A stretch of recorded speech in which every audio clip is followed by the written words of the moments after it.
nous, c'est une période difficile dont on souhaite vraiment que ça se termine, et en 2012 c'est prévu, pour retrouver notre capacité nominale de fonctionnement en tant qu'organisme de formation de l'armée de terre, qui a vocation pas seulement à former des stagiaires sur des stages qui peuvent durer de 15 jours à 9 mois, mais aussi à assurer la formation des forces qui se préparent à travers cette formation à être projetées.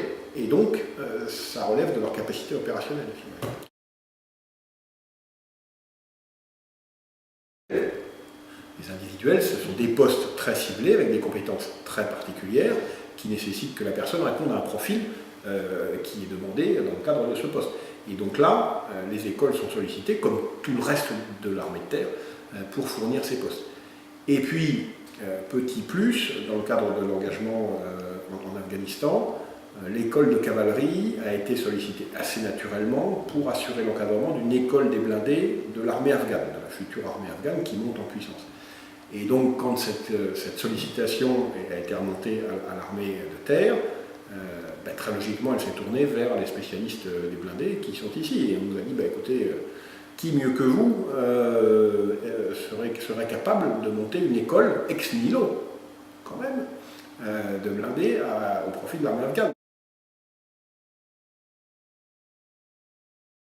Alors, l'école d'état-major, qu'est-ce que c'est?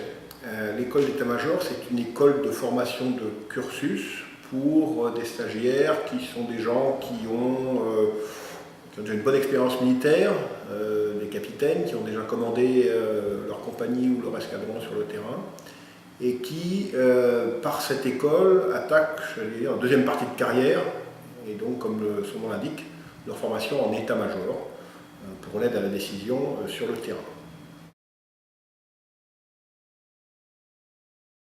Cette école va accueillir, au cours de 2 stages dans l'année, l'équivalent de 200 stagiaires, pour faire simple, 200 à 250.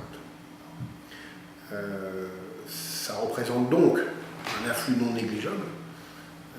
Si on y ajoute les instructeurs et tout le staff de formation qui va également venir de Compiègne, vous y ajoutez donc une 50aine de personnes, forcément, du coup, sur Saumur, ça va représenter un flux important.